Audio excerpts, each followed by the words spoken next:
Okay friends, welcome back. ఒక్కసారి ఈ ప్రశ్నను చూడండి. భాషా వికాసంకు చెందిన కింది మౌలిక భావనలను సంబంధిత శాస్త్రవేత్తలతో జతపరచండి. సో ఇక్కడ మీకు లెఫ్ట్ సైడ్లో ఒక 5 భాషా వికాసానికి సంబంధించినటువంటి మౌలిక భావనలను ఇవ్వడం జరిగింది. రైట్ సైడ్లో ఆ మౌలిక భావనల్ని ప్రతిపాదించినటువంటి లేదా చర్చించినటువంటి శాస్త్రవేత్తల పేర్లు ఇవ్వడం జరిగింది. సో టోటల్గా ఈ క్వశ్చన్ అనేది లాంగ్వేజ్ డెవలప్మెంట్కి సంబంధించిన దాని మీద అడిగినటువంటి ప్రశ్న. సో ఇక్కడ ఇవ్వబడినటువంటి 5 రకాల భావనల్ని కనుక మీరు పరిశీలిస్తే, ఫస్ట్ భావన సార్వత్రిక వ్యాకరణము, యూనివర్సల్ గ్రామర్ అంటాం దీన్ని. ప్రైవేట్ సంభాషణ, ప్రైవేట్ స్పీచ్ అంటాం, లేదా వ్యక్తిగత సంభాషణ అని వచ్చి తెలుగులో మంచిగా అనువాదం చేస్తుందని. సో మూడోది చూడండి, అహం కేంద్రిత భాషణము, ఈగోసెంట్రిక్ స్పీచ్ అంటాం దీన్ని. తర్వాత ఫోర్త్ వన్, భాషా వికాసంలో పునర్బలనం పాత్ర, reinforcement, role of reinforcement in language development. Fifth one చూడండి, భాషా వికాసంలో నమూనాల పాత్ర, role of models in language development. ఈ 5 భావనలు కూడా భాషా వికాసానికి సంబంధించినటువంటి మౌలిక భావనలు. భాషా వికాసానికి సంబంధించిన ఈ మౌలిక భావనల్ని ఏ శాస్త్రవేత్త ప్రతిపాదించాడు, లేదా ఏ శాస్త్రవేత్త వాటి మీద చర్చించాడు అన్నది ప్రశ్న ఇక్కడ. సో వికాస సిద్ధాంతాల మీద లేదా వికాసం మీద సమగ్రమైన అవగాహన ఉంటేనే మనం ఇలాంటి ప్రశ్నల్ని చేయగలుగుతాం, అవునా? సో ప్రతిసారి నేను చెప్పేది అదే, సబ్జెక్ట్ అనేది నువ్వు ఎంత లోతులో అధ్యయనం చేస్తావు అన్న దాని మీదనే నీ పర్ఫార్మెన్స్ అనేది ఆధారపడి ఉంటుంది. సబ్జెక్ట్ని అధ్యయనం చేసేటప్పుడు సబ్జెక్ట్లో ఉన్నటువంటి వివిధ భావనల మధ్య ఉన్నటువంటి అంతర్గత సంబంధాన్ని మనం అర్థం చేసుకుంటూ చదివితేనే, సో ఆ ఇంటర్నల్ రిలేషన్షిప్ని కనుక కరెక్ట్గా అర్థం చేసుకుంటేనే మనం ఈ ప్రశ్నను మనం చేయగలుగుతాం. మీకు అందరికీ తెలుసు, భాషా వికాసంలో వివిధ రకాల దృక్పథాలు ఉంటాయి. అంటే భాషా వికాసాన్ని వివిధ రకాల శాస్త్రవేత్తలు వివిధ కోణాల్లో చర్చించారు. సో ఇక్కడ ఇవ్వబడ్డటువంటి 5 శాస్త్రవేత్తల పేర్లు ఇవ్వడం జరిగింది. ఇక్కడ 5 రకాల 5 మంది శాస్త్రవేత్తలు ఇక్కడ ఇవ్వడం జరిగింది. ఆ 5 మంది శాస్త్రవేత్తలు కూడా భాషా వికాసం పైన తమ విలువైన అభిప్రాయాల్ని వెలిబుచ్చారు. బండూరా కావచ్చు, వైగాట్స్కీ కావచ్చు, పియాజీ కావచ్చు, చామ్స్కీ, నోమ్ చామ్స్కీ, స్కిన్నర్, వీళ్ళందరూ కూడా ఈ 5 శాస్త్రవేత్తల పేర్లు ఇక్కడ ఇవ్వడం జరిగింది. వారు 5 కూడా భాషా వికాసం గురించి విరివిగా చర్చించారు. అయితే దీంట్లో మనము నోమ్ చామ్స్కీ అనేటటువంటి శాస్త్రవేత్త ఎవరైతే ఉన్నారో ఇతను స్పెషల్గా భాషా శాస్త్రవేత్తగా పిలువబడతారు. కాబట్టి అభ్యర్థులు చేసే కొద్దిగా ఉత్సాహకరమైన పని ఏంటంటే, భాషా వికాసం అనగానే నోమ్ చామ్స్కీ ఒకడే చర్చించాడు, అతడే భాషా వికాస సిద్ధాంతకర్త, భాషా వికాస సిద్ధాంతాన్ని ప్రతిపాదించిన అతడు ఒక్కడే అన్నటువంటి కోణంలో ఆలోచిస్తారు. తప్పు మిత్రులారా. భాషా వికాసం గురించి నోమ్ చామ్స్కీ సిద్ధాంతం ఎంత సమగ్రమైన వివరణ ఇచ్చిందో అంతే వివరణను వైగాట్స్కీ కూడా ఇచ్చాడు. వైగాట్స్కీ కూడా వికాసంలో భాష యొక్క పాత్రను సమగ్రంగా చర్చించాడు. అదేవిధంగా బండూరా, స్కిన్నర్, పియాజేలు కూడా భాషా వికాసం మీద విలువైన అభిప్రాయాన్ని వెలిబుచ్చారు. కాబట్టి అభ్యర్థులు ఇంత మల్టీఫెస్టెడ్ యాంగిల్ అంటాం దీన్ని, బహుళ కోణంలో కనుక మనం అధ్యయనం చేస్తేనే ఇటువంటి ప్రశ్నల్ని మనము ఆన్సర్ చేసేటటువంటి క్యాపబిలిటీ మనకు వస్తుంది. కాబట్టి ఎస్పీజీ ట్యూబ్ ఆధ్వర్యంలో టెస్ట్ సిరీస్ ఏదైతే లాంచ్ అయ్యిందో, మెథడాలజీ టెస్ట్ సిరీస్ కావచ్చు, సిడిబికి సంబంధించిన టెస్ట్ సిరీస్ కావచ్చు, మనకు యాప్లో అందుబాటులో ఉంది. ఒకసారి దాంట్లో జాయిన్ అయ్యి అక్కడ ఉన్న ఇవ్వబడినటువంటి ఇట్లాంటి ప్రశ్నలు ఒకసారి ప్రాక్టీస్ చేసి చూడండి. ఎంతో నైపుణ్యంతో కూడినటువంటి ప్రశ్నలు అక్కడ ఇవ్వడం జరిగింది. ఇవన్నీ కూడా ఇంతకుముందు అడిగినటువంటి ప్రీవియస్ క్వశ్చన్స్తో రిలేటెడ్ అయినటువంటి భావనలతో రిలేటెడ్ అయినటువంటి క్వశ్చన్స్, ఓకేనా? సో ఇప్పుడు భాషా వికాసంకు సంబంధించినటువంటి మౌలిక భావనలు ఏంటివి, అసలు ఆ శాస్త్రవేత్తలు ఏ కోణంలో వాటిని ప్రతిపాదించారు అనేది చిన్నగా డిస్కస్ చేస్తాను. నేను లోతులోకి వెళ్ళను, చిన్నగా డిస్కస్ చేస్తాను. ఓకే, భాషా వికాసం వివిధ దృక్పథాలు ఈనాటి టాపిక్. భాషా వికాసం వివిధ దృక్పథాలు, language development and different approaches. అసలు పిల్లలు భాషను ఎలా నేర్చుకుంటారు అన్నది ఒక ప్రశ్న. అందుకే చాలామంది శాస్త్రవేత్తలు భాషా వికాసాన్ని వికాసంలో అంతర్భాగంగా చర్చించారు, అభ్యసనంలో కూడా అంతర్భాగంగా చర్చించారు. అందుకే అభ్యసన సిద్ధాంతాలు చర్చించేటప్పుడు కూడా మనం భాషా వికాస సిద్ధాంతాల గురించి మాట్లాడతాం, స్పెషల్గా వికాసం మరియు వికాసం సిద్ధాంతాలు చర్చించినప్పుడు కూడా మనం భాషా వికాసం గురించి మాట్లాడతాం. మరి ఎన్ని రకాల దృక్పథాలు మనకు టెక్స్ట్ బుక్స్లో లేదా సిలబస్లో ఉన్నాయి అని మనం ప్రశ్నించుకుంటే, చూడండమ్మా, మనకు భాషా వికాసం గురించి ముఖ్యంగా ఇంతకుముందు చెప్పినటువంటి 5 మంది శాస్త్రవేత్తలు వాళ్ళ అభిప్రాయాలు వెలిబుచ్చారు. కాబట్టి 5 దృక్పథాలు మనకు ఉంటాయి. ఓకే, దృక్పథాలు అంటే ఏం లేదండి, ఒక ఆలోచన విధానం. ఒక శాస్త్రవేత్త అతడు ఆలోచించిన విధానం ఏంటి, ఏ కోణంలో దీని గురించి చర్చించాడని తెలిపేదే దృక్పథం. ఓకే, అతని ఐడియాలజీ. ఓకే, సో ఇక్కడ ఫస్ట్ నోమ్ చామ్స్కీ ఇతడు ప్రతిపాదించినటువంటి భాషా వికాస సిద్ధాంతం మనకు ఒకటి ఉంటుంది. తర్వాత వైగాట్స్కి ప్రతిపాదించినటువంటి సాంఘిక సాంస్కృతిక అభ్యసన సిద్ధాంతం ఏదైతుందో సోషియో కల్చరల్ లెర్నింగ్ థియరీ అంటాము, సాంఘిక సాంస్కృతిక అభ్యసన సిద్ధాంతం. దీంట్లో అంతర్భాగంగా ఇతడు భాషా వికాసాన్ని చర్చించాడు. ఎవరండి? వైగాట్స్కి, లివ్ సెమనోవిచ్ వైగాట్స్కి ఇతడి పూర్తి పేరు. ఇతడు సిద్ధాంతాలు మనకు అభ్యసన సిద్ధాంతంలో భాగంగా మనం చర్చిస్తాం. ఓకే, మూడవ శాస్త్రవేత్త పియాజే, జీన్ పియాజే, సంజ్ఞానాత్మక వికాస సిద్ధాంతాన్ని ప్రతిపాదించిన జీన్ పియాజే కూడా భాషా వికాసం గురించి ఒక 2-3 మాటలు చెప్పాడు మనకు. ఓకే, తర్వాత స్కిన్నర్, ఇతడు మీకు తెలుసు స్కిన్నర్ ప్రతిపాదించాడు ఈ సిద్ధాంతాన్ని, కార్యసాధక అభ్యసన సిద్ధాంతం, ఆపరెంట్ కండిషనల్ థియరీని ప్రతిపాదించాడు. ఇతడు కూడా భాషా వికాసం గురించి విలువైన అభిప్రాయాల్ని వెలిబుచ్చడం జరిగింది. లాస్ట్కి ఆల్బర్ట్ బండూరా, ఇతడు పరిశీలన అభ్యసన సిద్ధాంతాన్ని ప్రతిపాదించాడు. దీన్నే నమూనా అభ్యసన సిద్ధాంతం అంటారు. ఈ సిద్ధాంతంలో అంతర్భాగంగానే భాషా వికాసం గురించి కూడా మాట్లాడడం జరిగింది. కాబట్టి 5 మంది శాస్త్రవేత్తలు భాషా వికాసం గురించి మనకు చెప్పారు. కాబట్టి మరి వాళ్ళ యొక్క అభిప్రాయాలు ఏంటి భాషా వికాసం గురించి మనం తెలుసుకోవాల్సిన అవసరం ఉంటుంది ఎగ్జామినేషన్ కోణంలో. ఓకేనా మిత్రులారా? సో ఇక్కడ చూడండి, ఫస్ట్ మనము చామ్స్కీ సిద్ధాంతం, పూర్తిగా ఇది భాషా వికాస సిద్ధాంతం అండి. నోమ్ చామ్స్కీ ఇతడు పూర్తిగా భాషా వికాసం గురించే మాట్లాడాడు, వేరే వికాసాల గురించి ఏం మాట్లాడాడు. కాబట్టి ఫస్ట్ అతని సిద్ధాంతం గురించి మనం మాట్లాడుకుందాం.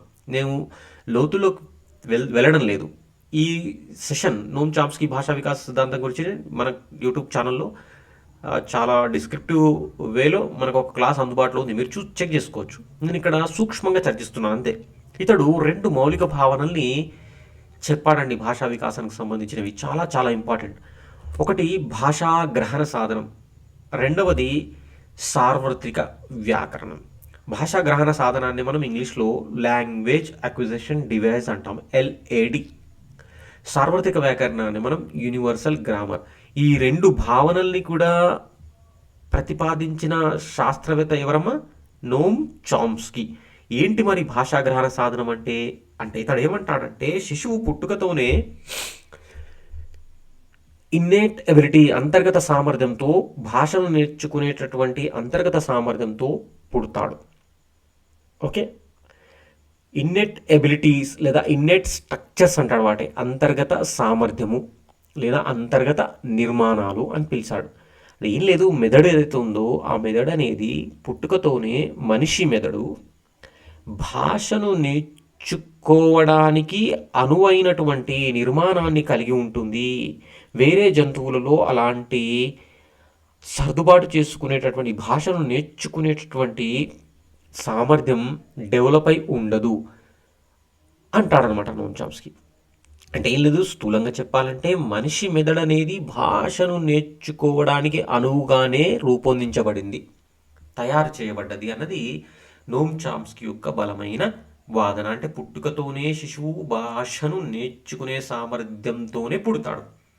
అందుకే ఇతడు మనిషి మెదడును భాషా గ్రహణ సాధనంగా వర్ణించాడు. లాంగ్వేజ్ అక్విజిషన్ డివైస్, భాషను గ్రహించేటటువంటి సాధనం ఏంటది? మనిషి మెదడు.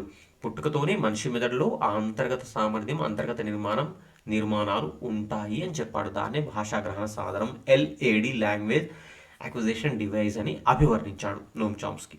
ఇది పూర్తిగా నోమ్ చామ్స్కీ ప్రతిపాదించినటువంటి సిద్ధాంతం. అందుకే తల్లిపాలతోనే భాష నేర్చుకుంటాడు శిశువు అని నోమ్ చామ్స్కీ అన్నాడు. ఓకేమ్మా, నెక్స్ట్ చూడండి, సార్వత్రిక వ్యాకరణం చాలా చాలా ఇంపార్టెంట్. ఇది యూనివర్సల్ గ్రామర్. ప్రపంచంలో ఉన్నటువంటి అన్ని భాషల యొక్క మౌలిక సూత్రాలు సమానంగా ఉంటాయి. ఇదే సార్వత్రిక వ్యాకరణం. యూనివర్సల్ గ్రామర్ ఏమంటుంది యూనివర్సల్ గ్రామర్? ప్రపంచంలో ఉన్నటువంటి ఏ భాషనైనా తీసుకో, ఆ భాషలో ఉన్నటువంటి మౌలిక సూత్రాలు, బేసిక్ ప్రిన్సిపల్స్ ఏవైతే ఉంటాయో అవి వాటి మధ్య సమరూపత ఉంటుంది. అది ఎలా సాధ్యం? చూడండి, భాషలో ఫర్ ఎగ్జాంపుల్ నువ్వు ఏ భాషను తీసుకున్నా సరే, భాష అనేది మనకు భాషాంశాలతో కలిసి ఉన్నటువంటి ఒక అంశం. నామవాచకాలు కావచ్చు, సర్వనామాలు కావచ్చు, విశేషణం, ఇవన్నీ వ్యాకరణాంశాలు ఏవైతే ఉన్నాయో ఆ వ్యాకరణాంశాలు అనేటివి ప్రపంచంలో ఉన్నటువంటి అన్ని భాషల్లో ఉంటాయా ఉండవా? ఉంటాయి. కాబట్టి వ్యాకరణ నిర్మాణ సూత్రాలు ఏవైతే ఉంటాయో దాదాపుగా అన్ని భాషలు, ప్రపంచ భాషలు అన్ని భాషలు సమానంగా ఉంటాయి అన్నది ఒక మౌలిక భావన. దీన్ని నేర్చుకునేటటువంటి సామర్థ్యం మనిషి మెదడుకు ఉంటుంది, శిశువుకు పుట్టుకతోనే ఉంటుంది అనేది చామ్స్కీ భావన. అర్థమైంది అనుకుంటాను మీకు క్లియర్గా. భాషాగ్రహణ సాధనం అంటే ఏం లేదు, మనిషి మెదడును భాషాగ్రహణ సాధనంగా అభివర్ణిస్తున్నాడు. తర్వాత ఒక ముఖ్యమైన కీ పాయింట్ ఏం చెప్తున్నాడు ఇక్కడ? ప్రపంచంలో ఉన్నటువంటి అన్ని భాషలో ఉన్నటువంటి వ్యాకరణాంశాల మధ్య సమరూపత, సారూప్యత ఉంటుంది. అది మనిషి నేర్చుకోవడానికి అనువుగా ఉంటుంది అన్నది రెండో భావన. Okay, clear? ఇంతకు మించి మనం లోతుగా వెళ్ళాల్సిన అవసరం లేదు. చామ్స్కీ సిద్ధాంతం, ఇవి రెండు కూడా చామ్స్కీ ప్రతిపాదించిన భావనలు. ఓకేమా? నెక్స్ట్, వైగాట్స్కీ ప్రతిపాదించినటువంటి భావనలు ఏంటివి మరి? వైగాట్స్కీ ఏ సిద్ధాంతం ప్రతిపాదించాడండి? సాంఘిక సాంస్కృతిక అభ్యసన సిద్ధాంతము, సోషియో కల్చరల్ థియరీ.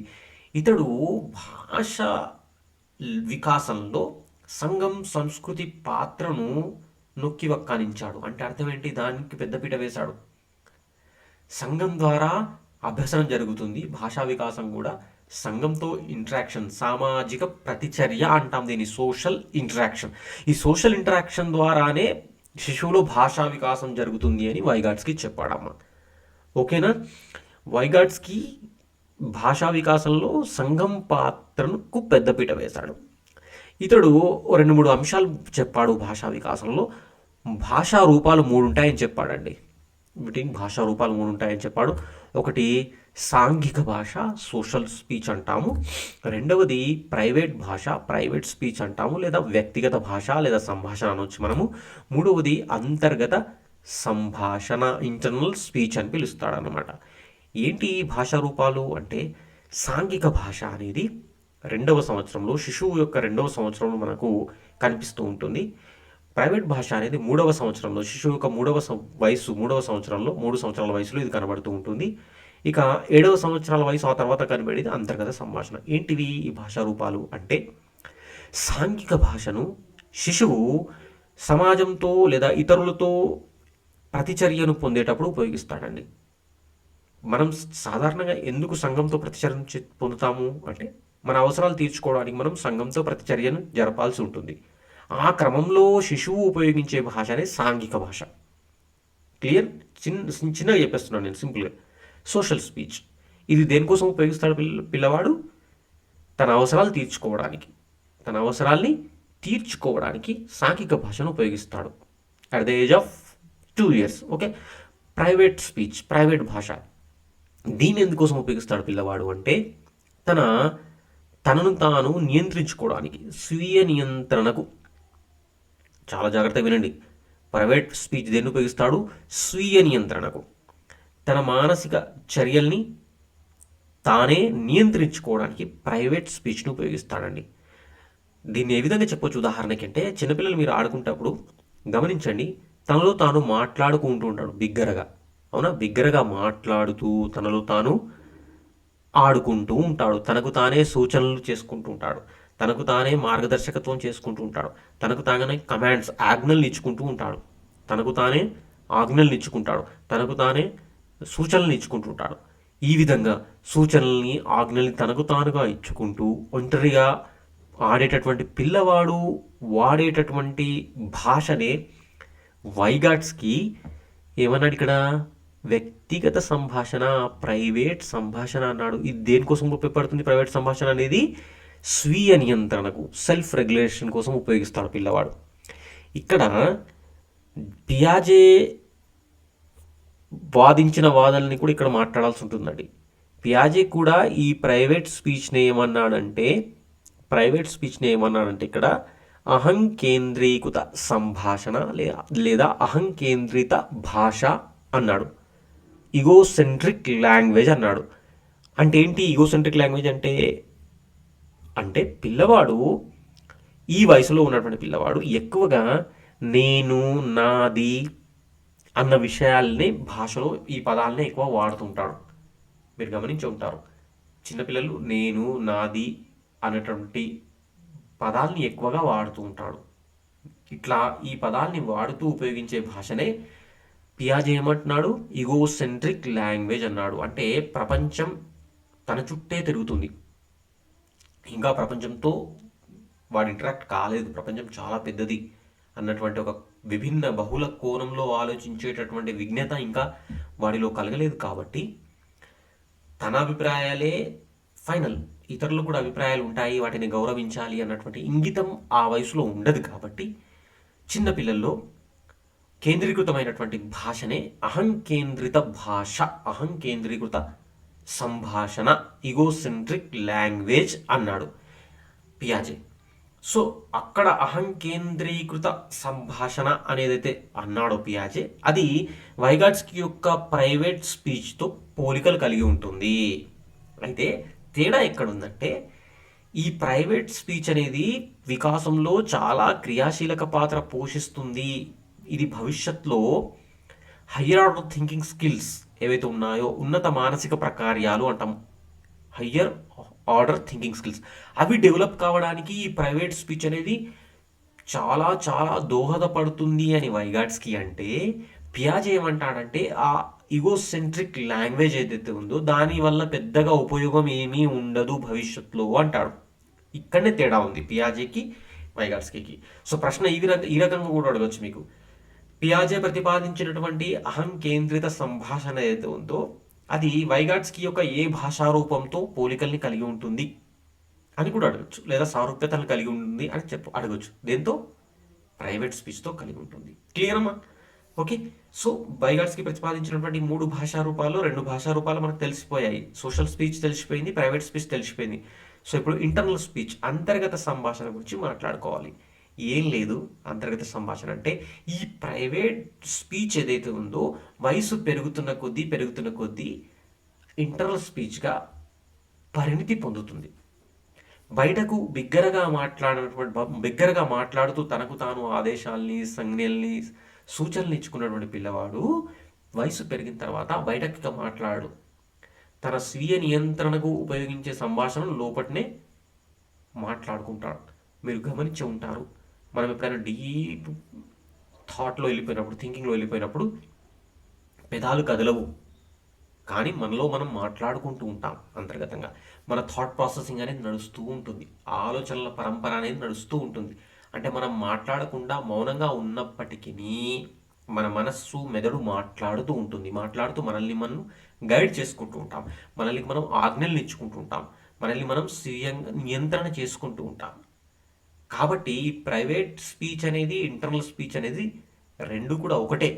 కాకపోతే ఈ ప్రైవేట్ స్పీచ్ అనేది మనము అడాసిటీ కనిపిస్తుంది దీంట్లో.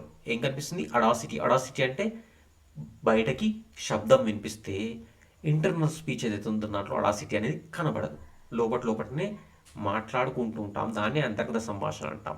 సో ప్రైవేట్ భాష అనేది lower order thinking skills develop అవుతూ higher order thinking skill develop కావడానికి మార్గం చూపిస్తుంది.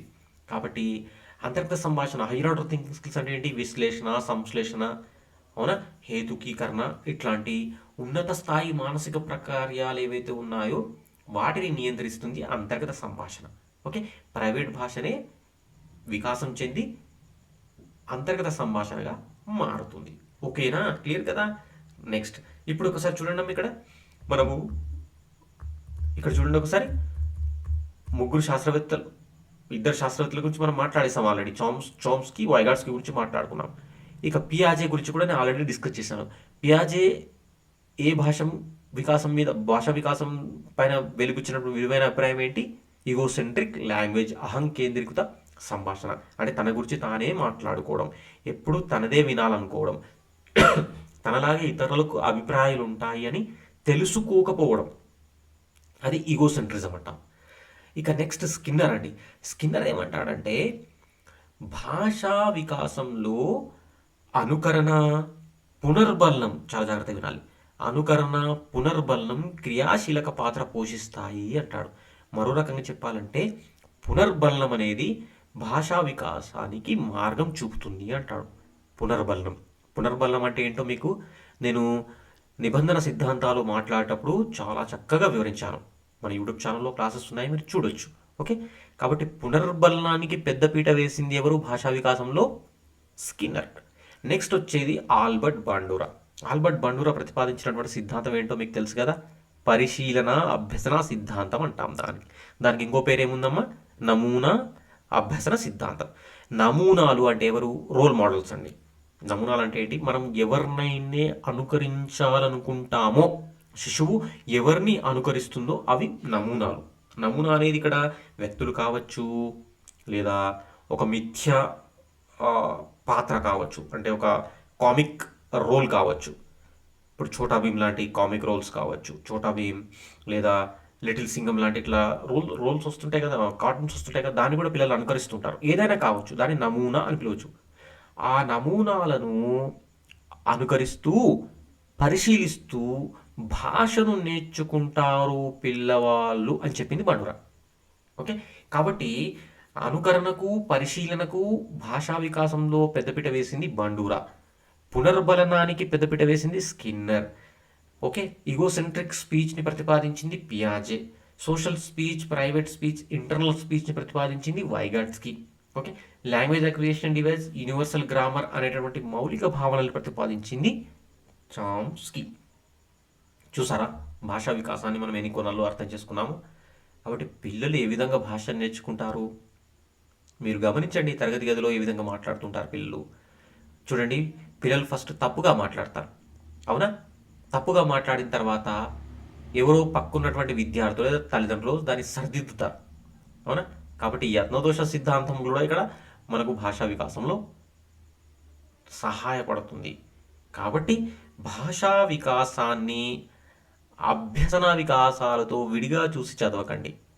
రెండు అంతర్గత సంబంధాన్ని కలిగి ఉంటాయి. కాబట్టి ఆ సంబంధాన్ని అర్థం చేసుకుంటూ ఏ శాస్త్రవేత్త భాషా వికాసం మీద ఏ విధంగా ఎటువంటి అభిప్రాయాలు వెలిబుచ్చాడు అని ఆలోచిస్తూ చదవాలి. ఇంకో ముఖ్యమైన విషయం నేను చెప్పడం మర్చిపోయాను. నోమ్ చామ్స్కీ ఏమంటాడంటే పుట్టినప్పుడు భాష, ఆలోచన రెండు వేరువేరుగా ఉంటాయి, వయసు పెరిగే కొద్దీ ఇవి రెండు కలిసిపోతాయి అంటాడమ్మ. అది కూడా ఇంపార్టెంట్ పాయింటే, గుర్తుపెట్టుకోవాలి. రైట్. సో ఇది భాషను అనుసరిస్తే ఆలోచన, ఆలోచనను అనుసరిస్తూ భాష. క్లియర్? సో ఇది భాషా వికాసానికి సంబంధించిన వివిధ దృక్పథాలు. సో ఇట్లాంటి చాలా క్వశ్చన్స్ మీకు కావాలి, ప్రాక్టీస్ క్వశ్చన్స్ మీకు కావాలంటే టెస్ట్ సిరీస్ లాంచ్ అయ్యాయి ఎస్పీడి ట్యూబ్లో. మీరు దాన్ని యాక్సెస్ తీసుకోవచ్చు. అక్కడ వెళ్ళి ఫస్ట్ యాప్ను మీరు డౌన్లోడ్ చేసుకోండి. అక్కడ ఫ్రీ మెటీరియల్ కూడా మీకు అందుబాటులో ఉన్నాయి, కొన్ని ఫ్రీ టెస్ట్లు కూడా మీకు అందుబాటులో ఉంటాయి. ఓకే, అవి ప్రాక్టీస్ చేయండి. తర్వాత ఇలాంటి మరిన్ని క్లాసెస్ మీకు అక్కడ అందుబాటులో ఉంటాయి. దాదాపు 5-6 రకాల కోర్సెస్ మీకు ఇప్పటికే మేము అందుబాటులో ఉంచాము ఎస్పీడి ట్యూబ్ యాప్లో. సో దాన్ని మీరు ఫస్ట్ ఇన్స్టాల్ చేసుకోండి. సో ఇక్కడ యూట్యూబ్లో దొరికినటువంటి క్లాసులు మీకు ఇంకా ఎక్స్ట్రా సహాయం కావాలంటే ఎస్పీడి ట్యూబ్లో అందుబాటులో ఉంటుంది. ఓకేమా? Right, all the best.